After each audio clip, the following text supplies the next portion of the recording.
Hello beginners, I hope you all are fine and good. Let's see this topic schedule with its type. Okay, schedule. What is schedule? The simple definition of schedule is the process of group in a transaction. Transaction का definition हमने देखा था जब one then मोर operation perform होते हैं इन a single line, उसे हम transaction कहते हैं. जब वो सभी ट्रांजेक्शन एक ग्रुप में परफॉर्म होते तब उसे हम स्केड्यूल कहते हैं. Schedule is execute transaction in a chronological order. Schedule का एक ट्रांजेक्शन प्रोसेस करने का ऑर्डर है, उसे क्रोनोलॉजिकल ऑर्डर कहते हैं. There are two types of schedule. Schedule perform करने के दो टाइप्स होते हैं. वन है सीरियल एंड सेकेंड है interleave transaction. Let's see serial and interleave transaction one by one. First हम देखेंगे serial schedule. In this schedule, transaction are performed one by one. Serial means one by one, एक transaction खत्म होने के बाद ही दूसरा ट्रांजेक्शन आएगा. Serial schedule process transaction one by one. First transaction खत्म होगा, उसके बाद ही सेकंड ट्रांजेक्शन स्टार्ट होता. In this schedule transaction start until one transaction are end. जब कोई भी फर्स्ट ट्रांजेक्शन चल रहा हो, जब तक वो एंड नहीं होता तब तक दूसरा ट्रांजेक्शन स्टार्ट नहीं होगा. In this schedule one transaction perform at a time. हम सिंपल लैंग्वेज में बोल सकते हैं कि सीरियल शेड्यूल में एक टाइम पे एक ही ट्रांजेक्शन परफॉर्म होता है. सीरियल शेड्यूल में ट्रांजेक्शन स्विच नहीं होता. मीन्स के जब कोई एक डेटाबेस में ट्रांजेक्शन परफॉर्म होता है, जब तक उसका पूरा ट्रांजेक्शन खत्म न हो जाए तब वो दूसरे डेटाबेस में का ट्रांजेक्शन शुरू नहीं होता. Let's see the one example. This is an example of a serial schedule. यहाँ पे हम देख सकते हैं टू डेटाबेस है T1 and T2. Okay, T1 में रीड ये एक ऑपरेशन ये एक ट्रांजेक्शन और ये ट्रांजेक्शन परफॉर्म हो रहा है, इसीलिए हम उसका ये ट्रांजेक्शन को एक स्केड्यूल बोल सकते हैं. जब तक T1 में सारे ऑपरेशन परफॉर्म नहीं होते तब तक T2 का इवोल्यूशन स्टार्ट नहीं होता. यहाँ पे हम देख सकते हैं पहले T1 का सारा ट्रांजेक्शन खत्म हो जाता है, उसके बाद ही T2 का सारा ट्रांजेक्शन खत्म होता है. इसे हम सीरियल स्केड्यूल कह सकते हैं. After that we see interleaved schedule. In this schedule transaction are not perform one by one. ये सीरियल स्केड्यूल का उल्टा है. सीरियल स्केड्यूल में ट्रांजेक्शन वन बाय वन ही परफॉर्म होते थे. इंटरलीव्ड में transaction one by one perform नहीं होते. In interleaved schedule transaction execution can switch between the transaction.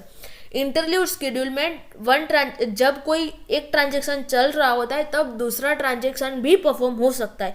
Means के वो स्विच हो सकता है. In interleaved schedule second transaction start before first transaction end. Serial schedule में जब कोई एक ट्रांजेक्शन चल रहा हो वो एंड नहीं हुआ, फिर भी सेकंड ट्रांजेक्शन स्टार्ट हो सकता है.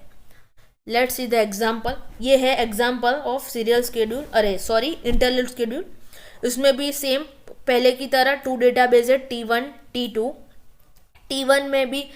T1 डेटाबेस में देखो ऑपरेशन यहाँ पे बीच बीच में स्विच हो रहा है. T1 में दो ऑपरेशन हुए, उसके बाद T2 में, उसके बाद फिर से T1 में, उसके बाद फिर से T2 में, उसके बाद फिर से T1 में. इसका मतलब ट्रांजेक्शन स्विच हो रहा है. इसे हम इंटरलीव्ड ट्रांजेक्शन कह सकते हैं. ये एक एक्स्ट्रा टॉपिक है इक्विवेलेंट स्केड्यूल.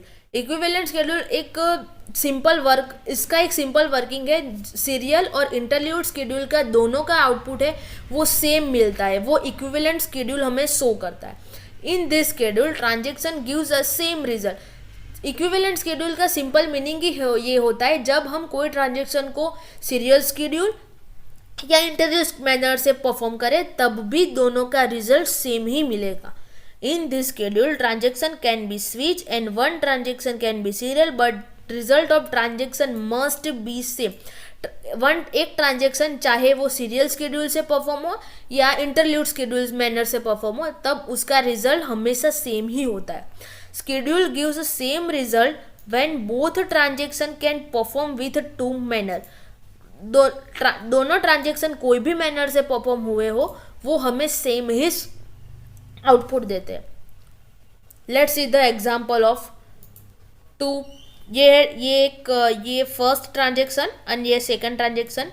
फर्स्ट ट्रांजेक्शन में भी 2 डेटाबेस T1 T2।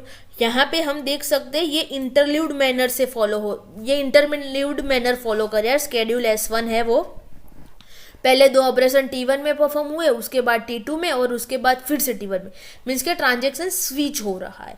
और सेकेंड स्केड्यूल S2 में ट्रांजेक्शन स्विच नहीं हो रहा है, मीन्स कि ये सीरियल स्केड्यूल फॉलो कर रहा है।